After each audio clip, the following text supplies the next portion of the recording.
बिस्मिल्लाहिर्रहमानिर्रहीम। अस्सलाम वालेकुम बच्चों। आज ये हमारी 100 मार्क्स की जो डिस्कशन है इसमें हम पहले ऑब्जेक्टिव पोर्शन देख रहे हैं। इसके लिए आपको आधा घंटा दिया जाता है इंग्लिश में। पहला हम देखते हैं, इसने हमें दिया है टिक द राइट ऑप्शन। सिनोनिम्स इसने जो दिए हैं, इम्पल्सिवली परेशानी में, बेकरारी में, कुदरती तौर पर। ये बहुत सारे इसके जो मीनिंग्स हैं उनके साथ इसके सिनोनिम्स पूछे जा रहे हैं लाहौर बोर्ड में। उनके मुताबिक यहाँ पर इंस्टिंक्टिवली डेल्टा आंसर बनेगा, डी ऑप्शन बनेगी। जहाँ पर ए हमने लगाना होगा, हम उसके लिए अल्फ़ा, बी के लिए बीटा, सी के लिए चार्ली और हम डी के लिए डेल्टा इस्तेमाल करेंगे। तो यहाँ पर पहला जो है वो डेल्टा इस्तेमाल होगा। नेक्स्ट सेकंड हम देखते हैं टॉस्ट, इसका मतलब है फेंकना, इसका भी डेल्टा यानी डी ऑप्शन बनेगी। थ्रू स्ट्रैंडेड बेबस रहना, चार्ली होगा। कैस्ट अवे जिसका मतलब उदास होना या गमगीन होना भी होता है, चार्ली बनेगा। बाकी देखें टॉर्चर, तो टॉर्चर, एब्यूज़, रिस्पेक्टेड, ये इसके करीब तक कहीं भी नहीं है। टॉर्चर अजियत देना होता है। नेक्स्ट हम देखते हैं फोर्थ में डिटरमिन्ड, पुरअज़्म, इसका रेज़ोल्यूट आएगा, बेटा आंसर बनेगा। इरेज़ोल्यूट इसने इसका एंटोनियम दिया है। नेक्स्ट फिफ्थ देखें बेटा, स्टाउट, इसका मतलब है सेहतमंद या तंदुरुस्त, चार्ली आंसर होगा हैवी। बीटा कुछ बच्चे लगा जाते हैं इसमें हैंडसम, हैंडसम का मतलब हसीन और जमील, खूबसूरत होता है, तो ये नहीं आएगा। नेक्स्ट सिक्स्थ में उसने हमें लव स्कोर दिया है।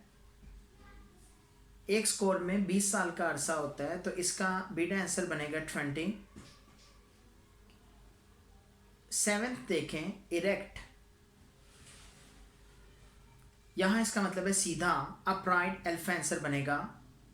The poet sees the Sindhi woman walking erect, सीधा चलते हुए देखता है, बेंड फॉर्म में नहीं, बीटा नहीं बनेगा।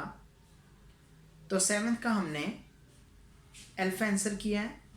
एट्थ सर्वाइव, रिमेन, कायम रहना, बीटा आंसर बनेगा। बाकी उसने इसके एंटोनियम्स दिए, डाई और फेड अवे। नाइन्थ देखें पॉज, लफ्ज़ी तर्जुमा इसका यहाँ सवाल पूछना था। मौजूदा चार ऑप्शन में से इम्प्रेस, हेट, आर्गू और फाइट में से चार्ली बनती है आर्गू। नेक्स्ट देखिए रेक, तबाह करना, रोइन, डेल्टा आंसर बनेगा। आगे हम देख रहे हैं इंफॉर्मेशन बेस्ड, उसने एमसीक्यूज पूछे हैं 5। टिक the right option. How does the spaceship look, ये टुक नहीं, ये लुक आंसर है। लुक लफ्ज़ है असल में यहाँ पर। शाइनिंग, बीटा आंसर बनेगा। Next how would be the scene after rain, lovely, Charlie होगा। The poet Ozymandias depicts human mortality, D answer, delta answer बनेगा।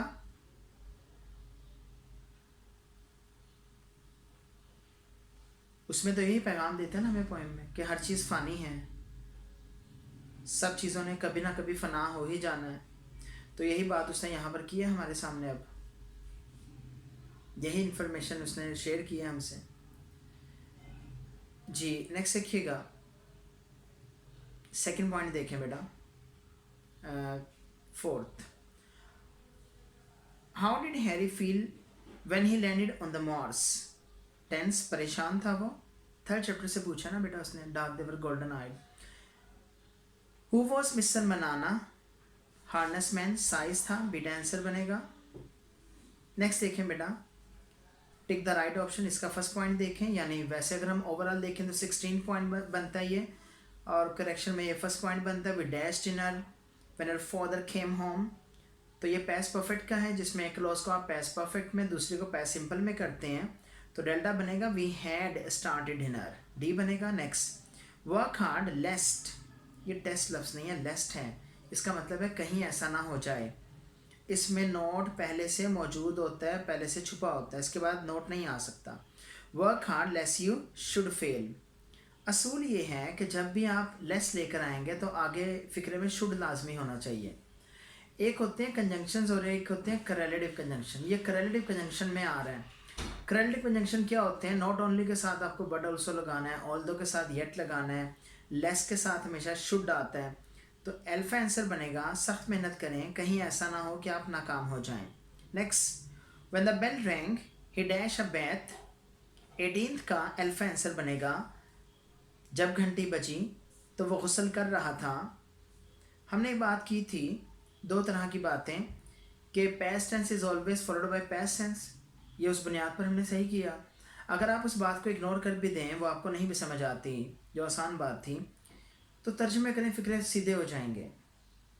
नेक्स्ट देखें, येस्टरडे का लफ्ज़ आ रहा है, येस्टरडे, एगो और लेस आए तो आप फ़िक्रे को पैस सिंपल में लेकर जाते हैं। पैस सिंपल में, तो इसको पैस सिंपल में लेकर जाएंगे जिसमें आप हमेशा सेकंड फॉर्म इस्तेमाल करते हैं वर्ब की। My friend saw the prime minister yesterday, यहाँ सॉ मिलने के मानों में है। मेरे दोस्त कल वज़ीर आज़म से मिले थे। Next, I dash here by the morning, I will be here by the morning, beta answer होगा मैं सुबह तक यहाँ पर मौजूद हूँगा। नेक्स्ट, जो 80 मार्क्स का ये पोर्शन है सब्जेक्टिव पेपर, ये 2.5 घंटे का आपको टाइम दिया जाता है। बेहतरीन जो आपको क्वेश्चंस आते हैं आप उन्हीं को अटैम्प्ट करने की पहले कोशिश करें, और अगर कुछ एक्स्ट्रा करना चाहते हैं वो उनके बाद उस तरफ आएँ। आपके ये चैप्टर्स के आखिर से ही सवाल सारे पूछे गए हैं। मसलन why did Arthur disagree with his wife, what climate did they face, what made Hubert shameful. अपने पास से कोई पूछा जाता तो उसकी कोई ख़ास वजह बनती डिस्कशन की।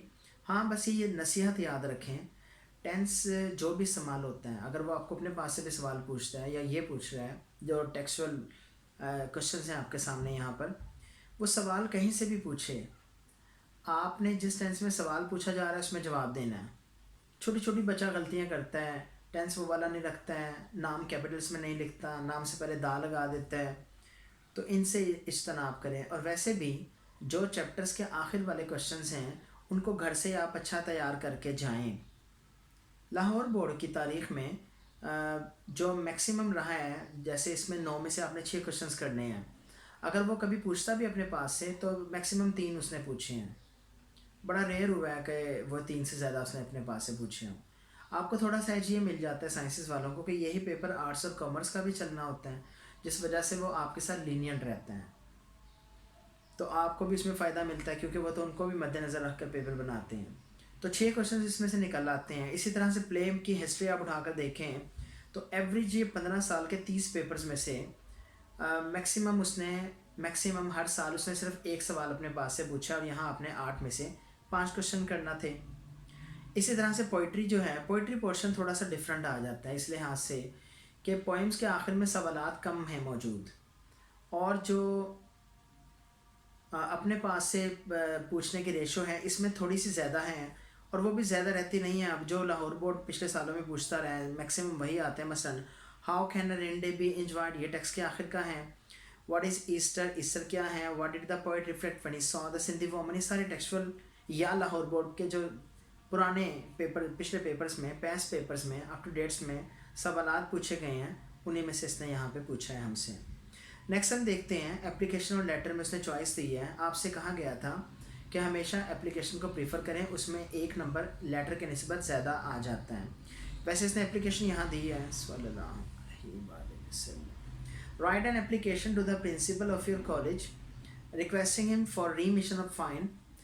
जुर्माना माफ़ी की उसने एप्लीकेशन पूछी है, और लेटर दे रहा है आपको, write a letter to your younger brother advising him to pay attention to studies and avoid bad company. तो ये जो है, ये तो जो उन्होंने सिलेबस दिया आपको, स्मार्ट सिलेबस, ये पहली चीज़ें आपसे पूछ ली गई हैं, आपके लिए खासी आसानी है इसमें। नेक्स्ट वो हमें दे रहा है, write a story on the moral lesson, honesty is the best policy, या the hen that laid golden eggs. आपको जो भी वो स्टोरी देता है, जैसे इसने दिया आपको honesty is the best policy, ये मॉरल है।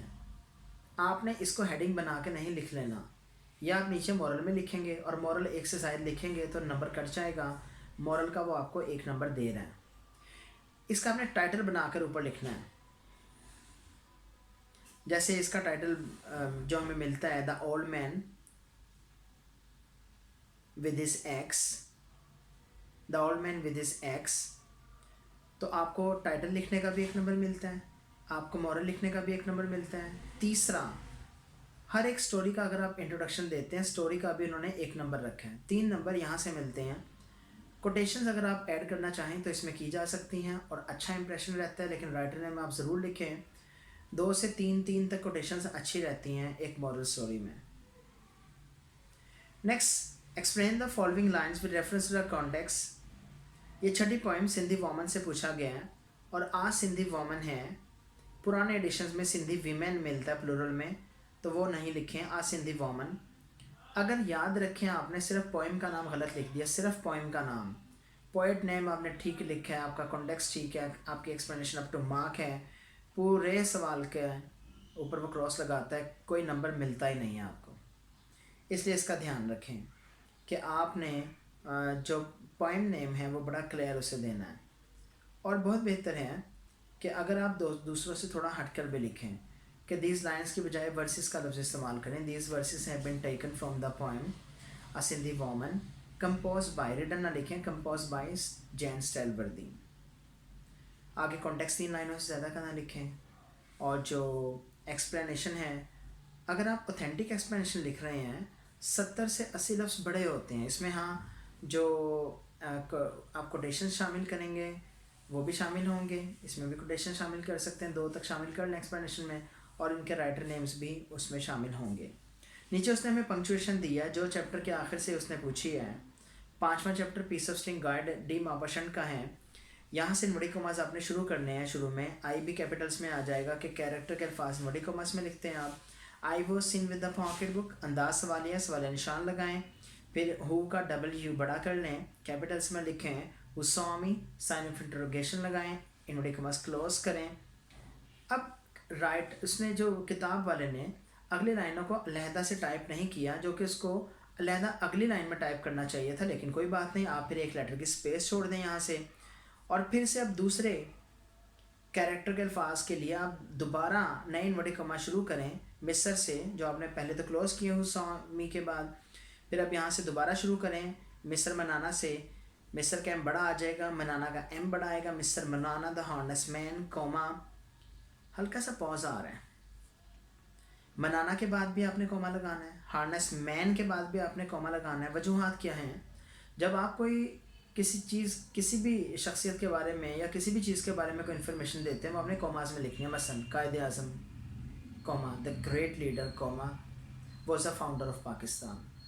आपने जो डिटेल्स देनी है वो कॉमास में देते हैं। वही यहाँ पे था कि Mister Manana, comma, the harness man, comma, saw you pick up the pocket book, full stop, inverted commas close कर दें। पेरोवर्ड्स में बच्चे अमूमन तर्जमा नहीं लिखते। पेरोवर्ड्स का लिखना बहुत अच्छा इंप्रेशन है, अगर नहीं लिखेंगे तो वो नंबर नहीं काटेगा, लेकिन तर्जमा लिखा करें। और ये एक चीज़ ज़हन में रखें, आधे नंबर का किसी जगह पर कोई कॉन्सेप्ट नहीं है।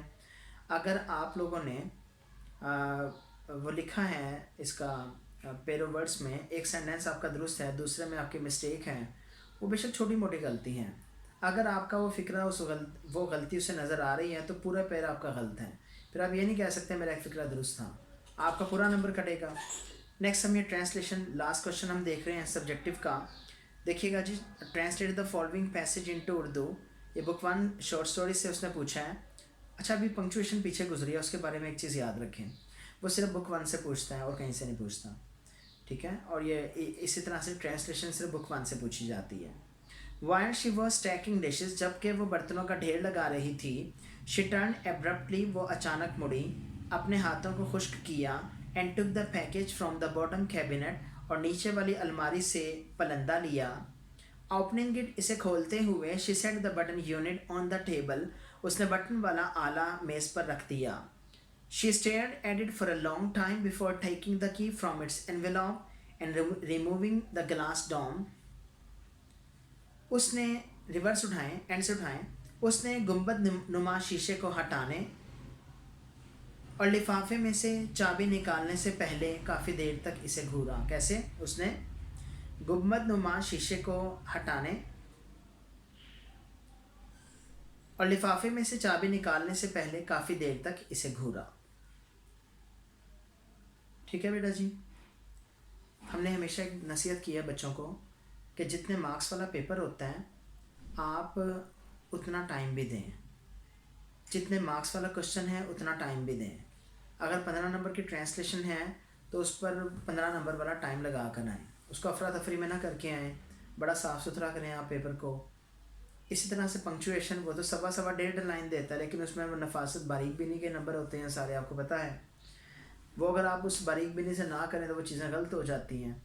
इसलिए जितना भी पेपर के जितने भी सवालात हैं आपके, आप घर से डिवीजन करके जाएं उनके कि मैंने किस क्वेश्चन को कितना टाइम देना है। और जितना, जैसे मैंने आपको ख़ास तौर पे क्या 15 नंबर का सवाल है, 15 नंबर वाला टाइम देकर आएँ उसको। अगर आप वो 5 मिनट में करना चाहें ट्रांसलेशन का पैराग्राफ, तो 5 मिनट में भी हो जाता है, लेकिन अच्छी लिखाई के साथ लिखें और दुरुस्त लिखें, कटिंग से अवॉइड करें। ठीक है बेटा, उम्मीद है आपको डिस्कशन में कोई मसला नहीं रहेगा जो हमने की है। फिर भी अगर कोई रहे तो आप इसके बाद मज़ीद सवाल पूछ भी सकते हैं, बच्चों को हम इदारे में भी बुला सकते हैं अगर किसी एक आधे बच्चे का मसला है। जज़ाकल्लाहु खैर। अस्सलाम वालेकुम, अल्लाह हाफ़िज़।